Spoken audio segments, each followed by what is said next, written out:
Bonjour, c'est Gilles du site boursicoté.com. Voici l'analyse technique du CAC 40 pour la journée du 18 avril 2011. Aujourd'hui donc nous avons assisté à une grosse séance de baisse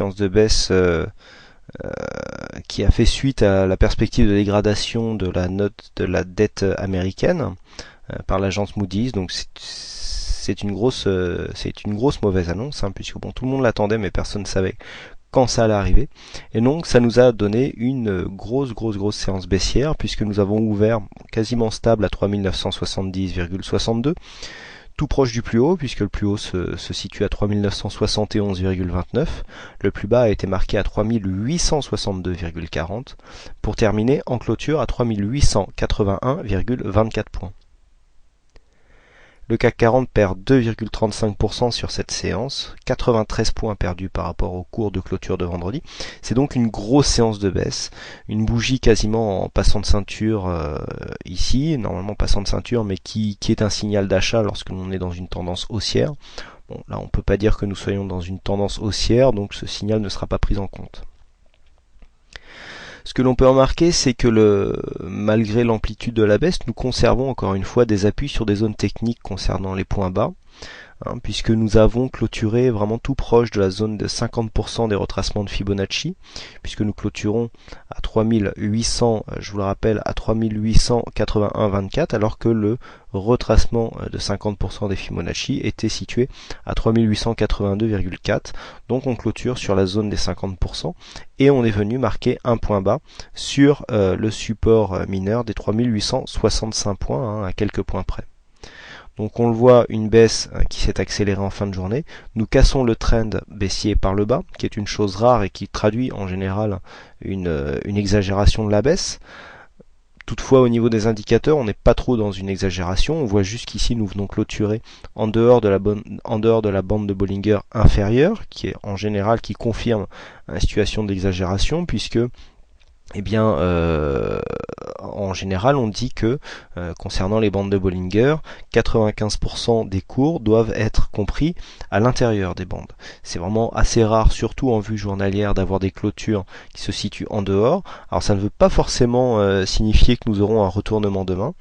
Si nous regardons ici la séance du 14 mars 2011, nous pouvons constater que nous avions eu une clôture sous la bande de Bollinger inférieure et que nous avions continué la séance d'après, donc le 15, avec un gap baissier qui n'avait pas été refermé, et donc une séance en forte baisse. Bon, les conditions étaient particulières, mais il ne faut pas faire des généralités avec certaines situations chartistes.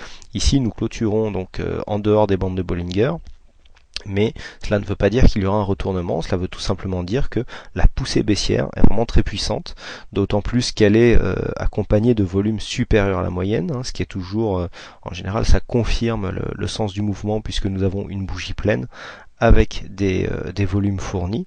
Donc on est vraiment dans la continuité, même dans l'accélération de la baisse, et bien pour l'instant, aucun signal de retournement prochain.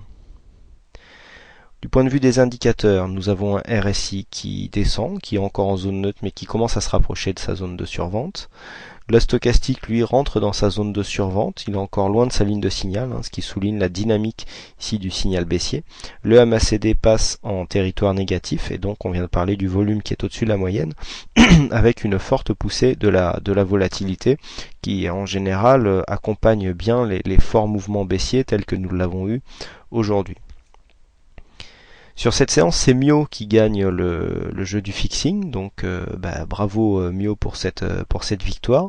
Et puis nous avons un signal de trading qui nous est donné sur l'analyse écrite du site, donc suite à la cassure des 3950. Et donc aujourd'hui, je vais revenir sur ce signal avec pour une fois une vue intraday sur le CAC 40.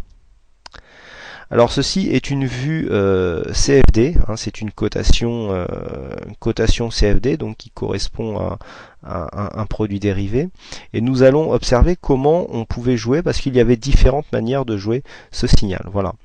Donc nous avons ouvert, donc ça c'est les futurs, donc l'ouverture se fait à 9h sur le cash. Donc nous étions largement au-dessus des 3950 et nous avons eu une cassure ici. Alors pourquoi j'avais donné 3950? Tout simplement parce que c'était une zone de support qui était assez significative puisqu'on avait rebondi plusieurs fois dessus lors des précédentes séances. Donc je vais matérialiser cette zone ici. Ce que l'on peut constater, donc, c'est que nous avons eu une cassure de la zone des 3950 et donc nous allons revenir sur cette zone. Que constatons-nous? Voilà, on revient, voilà. Nous avons une cassure ici, et bien souvent je vous parle d'overlap. Nous avons vu que donc la zone des 3950 points, là j'ai pris un point bas, donc il s'agit de 3949,2. Nous avons une cassure. Alors, jouer la cassure, il peut y avoir deux manières. C'est un peu pour ça que je fais le zoom sur cette séance, c'est que nous pouvons avoir deux manières de jouer la cassure. Soit vous placez un stop, et donc là vous êtes exécuté au stop et vous jouez une continuité de la tendance baissière. Je rappelle que l'objectif de trade, le premier objectif pour ceux qui jouent avec la stratégie avec le stop financé, c'est situé à 3925 points, donc le stop a été financé peu après vers midi 20. Il y a une autre manière de jouer un signal de cassure, c'est d'attendre l'overlap. L'overlap, qu'est-ce que c'est? C'est tout simplement le support que nous avons là, que je vous ai matérialisé à l'instant, qui se transforme en résistance.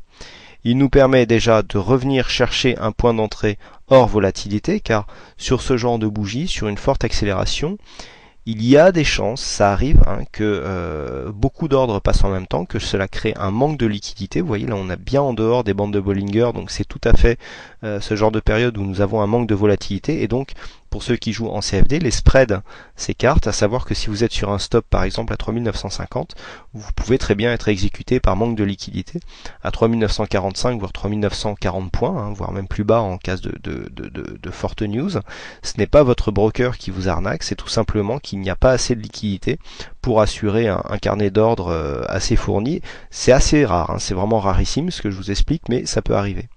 Donc en cas de forte volatilité, si l'ordre n'est pas préparé à l'avance, on peut très bien attendre de venir rechercher l'overlap. Le fait de revenir chercher, ça nous permet de profiter d'une zone donc où le calme est plus ou moins revenu. En plus, on valide la cassure, puisque en cas de cassure à la hausse, on a une chance que la cassure soit finalement un faux signal. Et là, on voit bien que la zone qui était précédemment support devient résistance. On peut se placer sur cette zone, on a des indicateurs en plus qui remontent, on peut le voir les indicateurs, et là par exemple on voit que le MACD se retourne, on voit que les indicateurs repartent à la baisse, on peut très bien se placer sur cette zone, vous voyez on a le temps, on a quelques bougies pour se replacer à la zone et donc jouer le signal. On peut très bien donc venir placer son stop à 3975 comme c'était préconisé sur ce signal, et donc on joue la continuité de la cassure en venant valider donc le stop financé pour ceux qui le jouent à 3925, et donc la continuité du signal, à savoir l'objectif des 3900 points pour ceux qui jouent le signal donc sans modifier les points de sortie. Donc voilà les deux manières que l'on a de jouer le signal. Soit on place un stop, on est sûr d'être exécuté, mais il y a parfois des risques. Soit on joue l'overlap. Alors là par contre il faut être absolument devant son écran, c'est pour ceux qui font l'intervention intraday. Et donc là on profite d'un retour sur le précédent support qui donc devient résistance. Là c'est très net, la vue intraday on est en unité de temps 5 minutes, on voit que vraiment la zone des 4950 points fait résistance, et donc en général il y a une continuité de mouvement. Donc là c'est vraiment, on se rapproche vraiment du cas d'école, c'est vraiment c'est quasiment l'overlap parfait. On en a parlé d'ailleurs sur le chat, et donc ensuite on joue la continuité de la tendance. Donc le signal qui a été donné depuis hier soir sur le site, ce signal a été gagnant, et donc pour ceux qui l'ont suivi, l'objectif final a été rallié puisque les 3900 points ont été touchés en séance. Donc en ce qui concerne l'analyse donc de ce signe, on a vu qu'on avait eu un ralliement des 3900 points qui correspondait à un support qui pouvait être un objectif, 3904. Alors voilà, ça c'est des signaux qui arrivent, on va les effacer au fur et à mesure.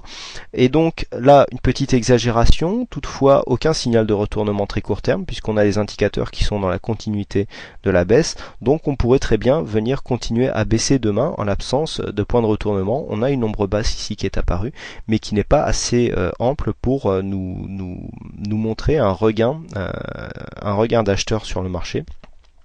Donc si demain nous venions à casser encore une fois la zone des 3880 et donc par extension la zone des 3865, il faut absolument faire attention à ne pas casser cette zone des 3835 si l'on est haussier, car la zone ici qui correspond à la zone des 50 61,8, à savoir donc entre 3882 et 3838, correspond à une zone de retournement optimale pour jouer la continuité de la tendance haussière ici moyen court terme, puisque si nous considérons que nous venons nous retourner dans cette zone ici, eh bien on aura un retour de la tendance haussière moyen court terme. Donc demain sera une zone cruciale, puisque en plus on voit que l'ancien support haussier qui avait déjà subi une attaque converge avec cette fameuse zone donc des 3835 qui est un support majeur, qui plus est renforcé par la zone des 61,8% en retracement de Fibonacci, donc 3838 points, 3835 pour le support.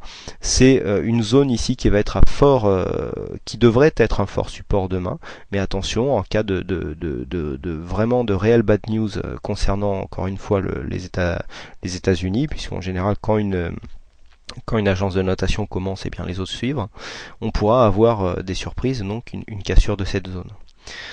Un retour de la zone à l'intérieur du trend ne nous remettrait pas en situation de retournement. On pourrait très bien revenir sous les 3950 points. On a vu que l'overlap a déjà été fait, donc on peut très bien revenir sur des zones plus basses. On pourrait aussi très bien revenir ensuite pour faire suite à la cassure de ce support baissier en résistance, donc la zone des 3900-910 points devrait être demain une zone de plus haut si on considère que nous sommes dans une accélération de la baisse. Si on repassait au-dessus de la zone des 3910 points, on pourrait avoir donc une fausse sortie et une réintégration du trend baissier. Voilà comment jouer la séance demain. Eh bien écoutez, j'espère que vous avez été nombreux à profiter de ce mouvement. Ceux qui étaient sur le chat aujourd'hui ont pu profiter de quelques signaux que j'ai donnés en direct, et a priori ça s'est très bien passé pour certains. Vu les messages que j'ai reçus, merci en tout cas pour vos messages d'encouragement.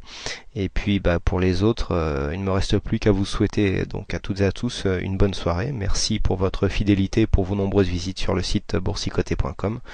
Donc bonne chance dans votre aide, et je vous donne rendez-vous dès demain pour de prochaines analyses techniques. Bonsoir.